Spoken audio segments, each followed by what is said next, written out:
कृष्ण आया, उसने बीरबल को बुलाया और पूछा, बीरबल ये हिंदू संस्कृति मुझे कुछ समझ में नहीं आती। अरे कैसी हिंदू संस्कृति है? सुना है कि वो जब जब भगवान को बुलाते हैं, पुकारते हैं और भगवान दौड़े चले आते हैं। अरे भगवान को आने की क्या जरूरत?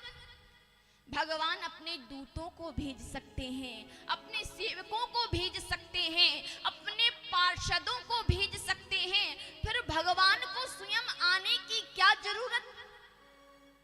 तो अच्छा, हम सभी जानते हैं बीरबल उसी समय कोई उत्तर नहीं देते। वो जो भी करते हैं प्रैक्टिकल करते हैं, प्रयोगात्मक करते हैं। तो उस समय तो बीरबल कुछ नहीं बोले, लेकिन अगली सुबह जब बीरबल अकबर के साथ भ्रमण करने गए, सुबह सैर करने, तो बीरबल ने देखा, अकबर ने देखा कि अकबर का जो पुत्र था वो सेवकों के साथ नदी में नाव में बैठकर भ्रमण कर रहे थे। अकबर ने क्या देखा कि अकबर का पुत्र नदी में सेवकों के साथ नाव पर बैठकर भ्रमण कर रहे हैं।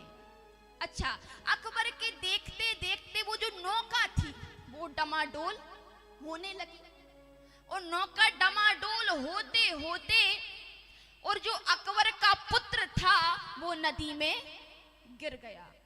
अच्छा, जैसे ही अकबर ने देखा मैया, तो अकबर ने ना आओ देखा ना ताओ देखा, और जल्दी से अपने पुत्र को बचाने के लिए नदी में छलांग लगा दी। और जैसी नदी में छलांग लगाई, पुत्र को बचाने के लिए जब उसे लेकर आए बाहर, तो क्या देखा? वो पुत्र नहीं था, वो पुत्र की प्रतिमा थी। ये देखकर तो अकबर को बड़ा गुस्सा आया। अकबर ने कहा, बीरबल ये क्या है? बीरबल ने कहा, महाराज ये आपके प्रश्न का उत्तर है। आपने कल पूछा था ना कि भगवान स्वयं दौड़े क्यों चले आते हैं। अच्छा, मुझे ये बताइए, आपने नदी में छलांग क्यों लगाई? अरे आपके पास भी सेवक थे, दूत थे, मैं था। आप सैनिकों से कह सकते थे, मुझसे कह सकते थे, लेकिन आपने नदी में छलांग क्यों लगाई? अकबर ने कहा, बीरबल मेरा पुत्र नदी में डूब रहा था, तो क्या मैं सैनिकों का मुख देखता?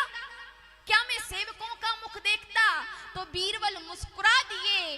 बीरबल ने कहा, महाराज ये हिंदू संस्कृति बड़ी महान संस्कृति है। जब वो परब्रह्म परमात्मा अपनी संतानों को दुख के सागर में डूबा हुआ देखते हैं तो उनसे रहा नहीं जाता। वो अपने सेवकों को नहीं भेजते, वो स्वयं आते हैं अपने भक्तों का कल्याण करने के लिए, वो स्वयं आते हैं। ये हिंदू संस्कृति बड़ी महान है कि यदि भक्तों पर कोई कष्ट हो तो भगवान से देखा नहीं जाता, वो स्वयं चले आते हैं।